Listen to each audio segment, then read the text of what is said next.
Hello friends. हम सभी ने भगवत गीता को जाना है, समझा है, देखा है और कईयों ने तो पढ़ा भी है। भगवत गीता एक ऐसा अनमोल ग्रंथ है जिसमें हमारी सभी समस्याओं के समाधान लिखे हुए हैं और अगर हम पूरे मनन के साथ उसका अध्ययन करें तो कोई कारण ही नहीं है कि जो हमारी प्रॉब्लम्स है उनका समाधान हमें ना मिले। एक मूवी आई थी OMG ओ माई गॉड, उसमें भी अक्षय कुमार कहते हैं कि भगवत गीता एक ऐसा महान ग्रंथ है जिसमें हर समस्या का समाधान छिपा हुआ है।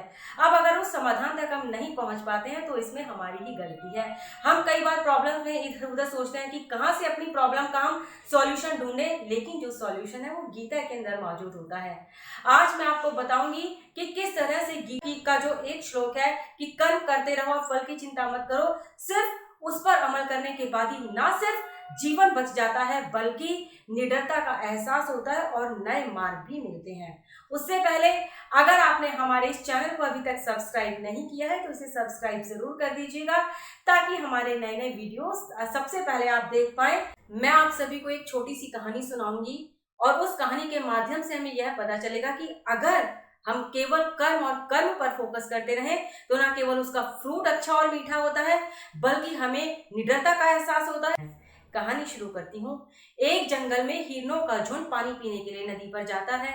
एक हिरनी के दो नन्हे चंचल छोटे छोटे बच्चे बड़े शरारती होते हैं। वो खेल में लगे रहते हैं, कभी यहाँ कूद जाते हैं, कभी वहां जाते हैं।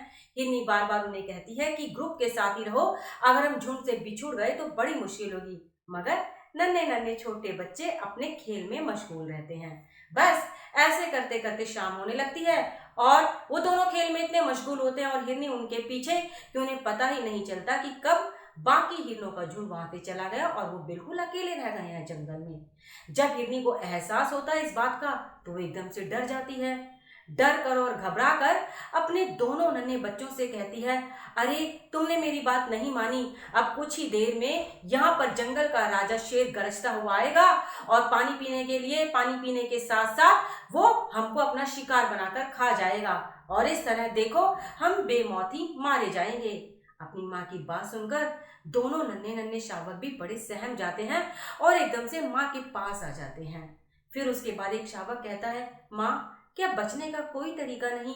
दूसरा शावक भी कहता है, हाँ माँ क्या बचने का कोई तरीका नहीं?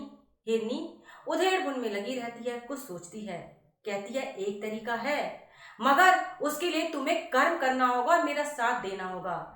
मैंने एक दिन मंदिर में गीता के बारे में सुना था कि कर्म करते रहो, फल की चिंता मत करो, और जब व्यक्ति कर्म करता रहता है तो वो अपने लक्ष्य तक पहुंच जाता है। अगर हमें अपनी जान बचानी है तो हमें केवल कर्म पर फोकस करना है बिना डरे। तुम दोनों को मेरा साथ देना होगा, अगर तुम दोनों मेरा साथ दोगे तो हम सभी की जान बच जाएगी, वरना जान बचनी तो मुश्किल है। दोनों नन्हे बच्चे कहते हैं, माँ जैसा आप कहेंगी हम वैसा ही करेंगे। कुछ ही देर में गुफा से निकलते हुए शेर के दहाड़ने की आवाज आती है और नन्हे छोटे छोटे बच्चे अपनी माँ से लिपट जाते हैं। हिरनी बोलती है कि गुफा से जैसे ही शेर बाहर निकलेगा वैसे ही हम उसकी गुफा में घुस जाएंगे, जल्दी जल्दी मेरे पीछे पीछे आओ और उस गुफा तक हम पहुंचते हैं। उधर से शेर गुफा से बाहर निकलता है और उधर से जो हिरनी है वो अपने दोनों छोटे छोटे बच्चों के साथ उसी गुफा में जाकर छिप जाती है। ये सारी बातें ऊपर से एक बंदर देख रहा होता है। अब बंदर सोचता है कि मैं भी तो देखूं, भला ये हिरनी जो गीता के श्लोक की बात कर रही है कि मैंने सुना था ऐसा कि कर्म करते रहो तो इंसान का जो फल है वो भी मीठा मिलता है व्यक्ति को और वो बच भी जाता है। मैं देखता हूँ ये हिरनी कैसे बचती है। जैसे ही शेर पानी पीने के लिए आता है तो बंदर वहां से चिल्लाकर कहता है कि तुम्हारी गुफा में तो हिरनी घुसी है। बंदर को ऐसे बोलते देखकर शेर को बड़ा गुस्सा आ जाता है, कहता है मैं जंगल का राजा हूँ, तुम्हारी हिम्मत कैसे हुई मेरे से ऐसे बात करने की। अब बंदर थोड़ा सा डरता है और कहता है, हुजूर मैं तो यह कह रहा था कि आपका जो शिकार है आज आपको कहीं इधर उधर मेहनत ही नहीं करनी पड़ेगी क्योंकि वो आपकी गुफा में जा घुसा है। शेर को यह सुनकर और गुस्सा आ जाता है, कहता है भला एक वनराज की गुफा में जाने का दुस्साहस कौन कर सकता है। तब बंदर मुस्कुराते हुए कहता है कि एक हिरनी अपने दोनों बच्चों को लेकर आपकी गुफा में गई है और अगर आप उसका शिकार नहीं करेंगे तो बच जाएगी। अभी भी शेर को यकीन नहीं आता।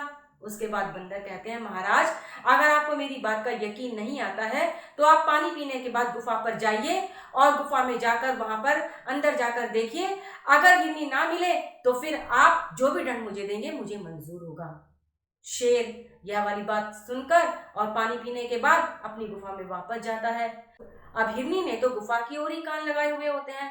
जैसे ही गुफा में शेर के अंदर आने की आवाजें आने लगती हैं, हिरनी एकदम से अपने दोनों बच्चों से कहती है, देखो मुझे पता है कि अभी जो जंगल का राजा शेर है वो यहाँ पर आएगा और हम उसका शिकार करके तृप्त हो जाएंगे, तो तुम चिंता मत करो, थोड़ी ही देर में बस वह चारों खाने चित होगा, हम उसके स्वादिष्ट शरीर का भोजन करेंगे। यह सुनते ही शेर एकदम से दंग रह जाता है कि भला ये कौन है। हिरनी अपनी आवाज को बदलकर बड़ी मोटी और क्रूर अट्टहास करती हुई बोलती है। दोनों नन्हे नन्हे बच्चे भी ऐसी आवाजें निकालने लगते हैं।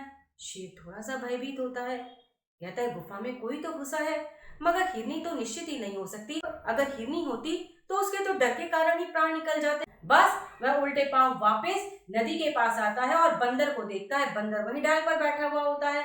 अब हिरनी एक सुराग से बंदर की भी ये सारी करतूतें देख चुकी होती है और उसके बाद शेर कहता है, तुम तो कहते हो कि वहां पर हिरनी है, मगर वहां तो बड़ी भयानक आवाज आ रही है। बंदर कहता है, महाराज वहां हिरनी ही है। अब शेर को बड़ा गुस्सा आता है। वो कहता है, मैं तुम्हारा शिकार करूंगा, नहीं तो तुम मेरे साथ और गुफा के अंदर चलो। अगर गुफा के अंदर चलने पर वहां पर सच में हिरनी हुई तो फिर शिकार में से थोड़ा हिस्सा तुम्हें भी दूंगा, वरना आज तो तुम्हारी जान गई समझो। अब बंदर का तो जान हलक में अटक जाती है, क्या करे क्या ना करे।